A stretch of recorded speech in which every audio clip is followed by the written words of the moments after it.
Welcome to I24 News Sports Daily Magazine with all the latest scores and stories from around the world. Tuesday evening, a lot of sports coming your way, and these are the headlines. Just 10 months ago, David Moyes was appointed as the Manchester United manager for 6 years.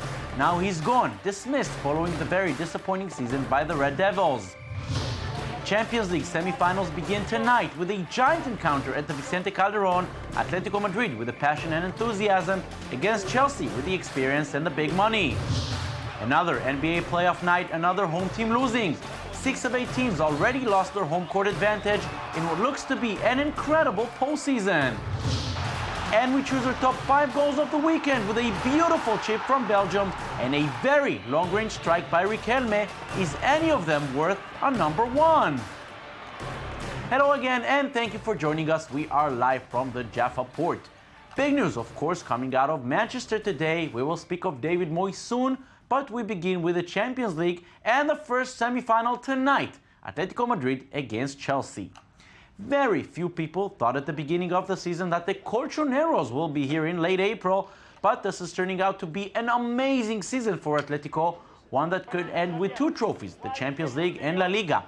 Just like in the quarterfinals against Barcelona, Atletico is not seen as the favorite team against the London billionaires, but manager Diego Simeone knows that money and talent are not always the decisive factors. It is a reality that the team has grown and it keeps growing match by match. We still haven't achieved anything, and we will be valued only for what we will do in the end. But I want to agree with Gabi's opinion when he said there might be better players than us in the rivals we are going to play against.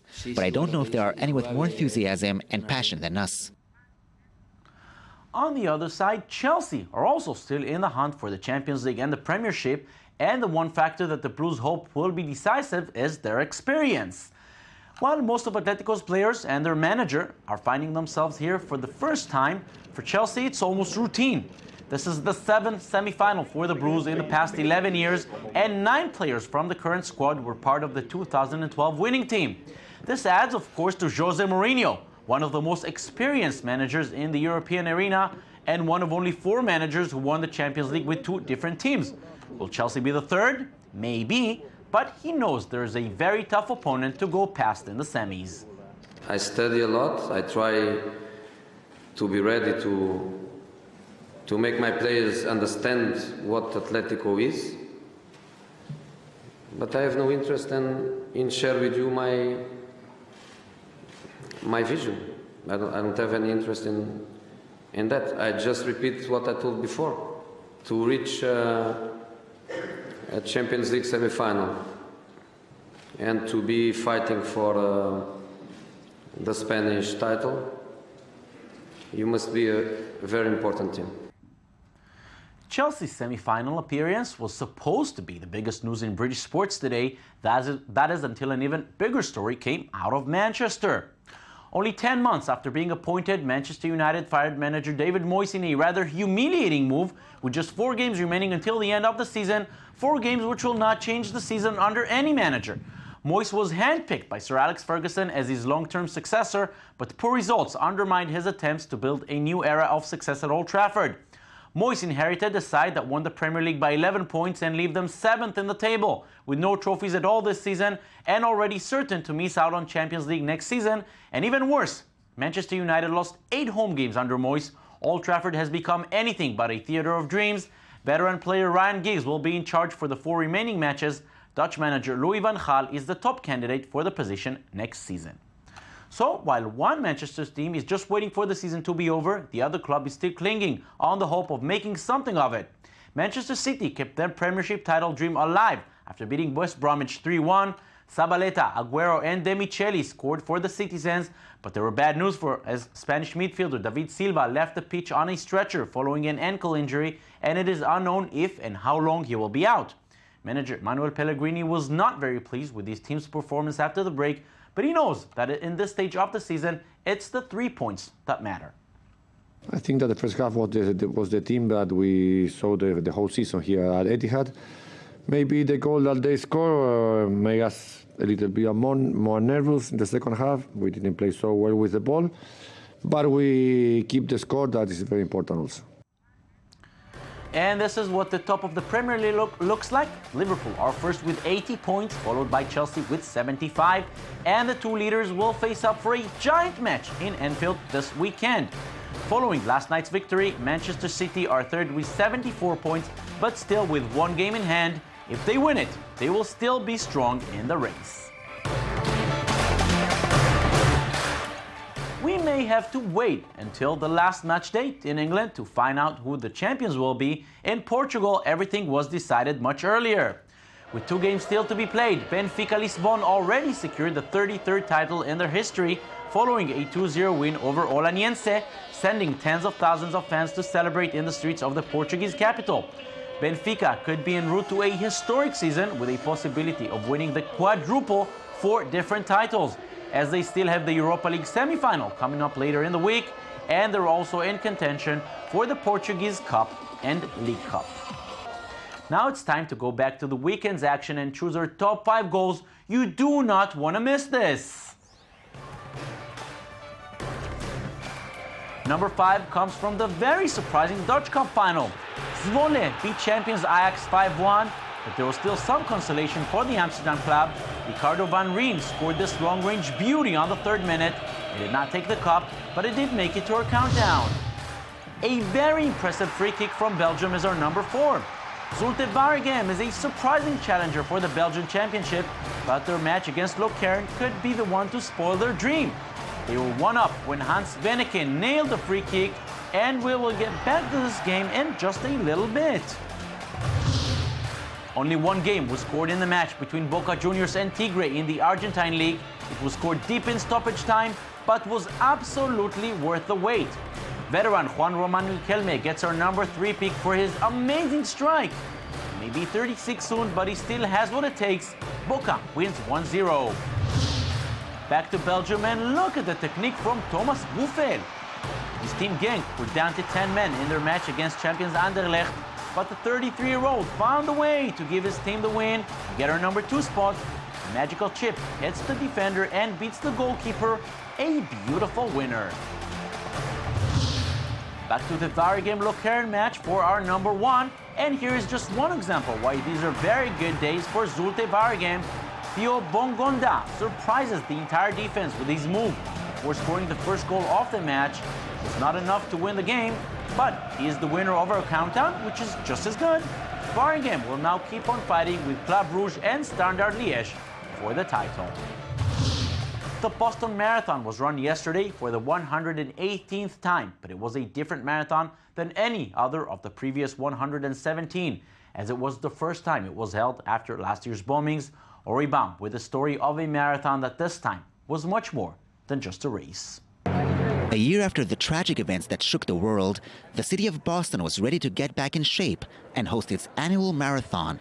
The 118th edition of the Boston Marathon had to deal with the shadow of its predecessor, as the 2013 marathon was struck by 2 bombing attacks, killing 3 people and injuring 264 others. Following those attacks, security measures and preparations were on a high note, with more than 3,500 policemen guarding the city's streets, an amount doubled from last year's race. The bombings have definitely took their toll on the city, leaving an impact for years to come. I felt compelled. I live in Boston, and the bombing last year affected all of us here. And we learned that it affected not only the city, but the state, the country, and in fact, the world. Despite the heavy security and the bad memories, the feeling in Boston was optimistic, as more than 35,000 people from all over the world came to show their support for the proud city and compete in the marathon. A day before the marathon, some of the runners gathered at the city's Old South Church to celebrate the annual Easter Sunday, most likely praying for a safe and secured race. After a moment of silence for the victims of 2013, it was time to finally kick off the marathon. Kenya's Rita Jeptu, who won the women's marathon in 2013, successfully defended her title, setting a new course record of 2 hours, 18 minutes, and 57 seconds, and became a 3-time champion after also winning the event back in 2006. For Jeptu, this one was special, after last year's celebrations were tampered by the deadly attacks. I decided to come here in Boston to run again, to support people here in Boston and to show people here in Boston we are together. On the men's front, Meb Keflezighi delighted the home crowd, becoming the first American male runner to win the Boston Marathon for the first time since 1983, setting a time of 2 hours, 8 minutes, and 37 seconds. The Eritrea-born Keflezighi, who came to the United States as a teenage refugee, was extra motivated to win after seeing the attacks last year. Kept thinking, Boston strong, Meb strong, give it everything you have, and if I get beat it, that's it. But at the same time, I want to be able to finish strong. The 2014 Boston Marathon was an extremely emotional one, as many runners finished the race in tears. But this time, these were tears of joy and relief, as the marathon kept the motto of its hosting city, staying strong, showing that nothing can keep Boston and its runners down. Now to the NBA playoffs, where, at least for now, one thing you do not want to have is home court advantage. Only 3 teams defended home court on Game 1. Oklahoma City was one of them, but Game 2 proved to be a different story. The Memphis Grizzlies were not a real factor in Game 1. This time they put up a fight right from the jump ball. This game was tight all along the way. Just over 3 minutes to go, Memphis are up by 1. OKC with some tight defense trying to take the game. Kevin Durant comes up with the explosive dunk, and now it's the Thunder who grab the lead. The crowd goes wild, but the Grizzlies had an immediate answer. Conley with the offensive rebound finds Mike Miller behind the arc, and it's good. Memphis already had this game in hand, but the Durantula nails an incredible 4-point play to keep his team alive, and there were more miracles on the way. Last possession, Russell Westbrook misses the winning 3-point shot, but Kendrick Perkins comes up with the rebound to score his only field goal of the match, and it's overtime. But OKC used all their magic in regulation. Memphis wins in OT, 111-105. Joining us now in the studio is I-24 News reporter Merav Savir. Hi, Merav. Hi, Jonathan. Merav, with 6 teams losing home court advantage, makes you wonder, what were they fighting for in regular season? And they really fought for it, especially in the West. In the East, it was more of a, who's giving up that first seed let's today? give it up. But in the West, they were really fighting for that home court advantage and for those seedings. But it really seemed that even the teams who did hold on to home court advantage, nobody really wanted to win it. They were all giving up. Obviously, Oklahoma did win that first game, but in the second game, like you just said, it was a fight to the finish, which kept it very, very exciting. And a lot of teams did keep it exciting, even though the Clippers lost that first game at home. It came in the last minute also. It was tied with 50 seconds to go. And Houston losing and the Clippers losing. I mean, and of course, the most incredible one of all, the Pacers looking to the 8th seed Hawks, who don't even have a winning record, is the one that really surprised everybody. But we have to say, even Miami and the Spurs, who did win at home, the Spurs were down by 10 at some point. Miami had to go on a late game run in the fourth quarter to win those games. It has been a very, very interesting first couple days. At least for now, the Spurs and the Heat are the ones keeping their home court advantage. Probably on the way to a second successive final. As it seems, at least in the East, the Heat are going to make it probably. For the Spurs, it may be a bit tougher. And that's the key word, probably. You're saying a lot of it because I'm not making any guesses the way these playoffs have begun.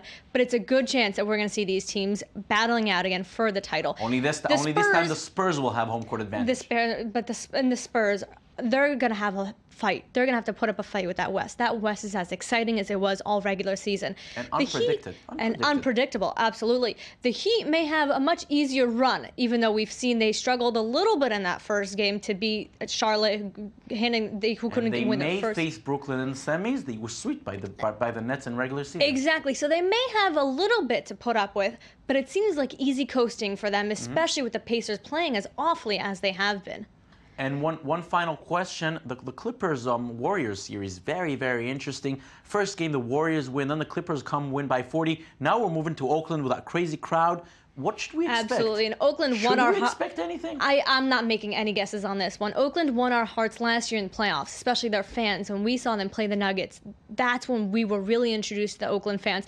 The Clippers had a bit of a problem in that first game. They had a lot of foul trouble. Blake Griffin spent most of the time on the bench, and then they exploded in that game last night. They really came back and showed, you know what? This is what we're capable of doing, won by 40, which is why I'm saying you never know how the Clippers are going to come out and play next time, especially in Oakland with those fans who are loud and are excited, and they're waiting for that home court advantage to come their way. Every night, obviously, is going to be very, very interesting. Merav Savir, as it always is. Thank you very much. Thank you. And we'll finish our show today with a unique sport you don't see too often, underwater hockey. These images come from France, from the eastern town of Brest, where apparently underwater hockey is gaining popularity. This contact sport was originated in England back in 1954, and of course the goal is to hit the puck, but instead of ice, it's hit on the depths of a swimming pool. Instead of wearing heavy gear, the swimmers wear fins and snorkels. Let's just hope they don't brawl like those big NHL guys. And that's it for today. Don't forget you can watch us anytime on our website at i24news.tv. We're also on Facebook and on Twitter. We will see you again tomorrow, same time, same place. Have a beautiful day.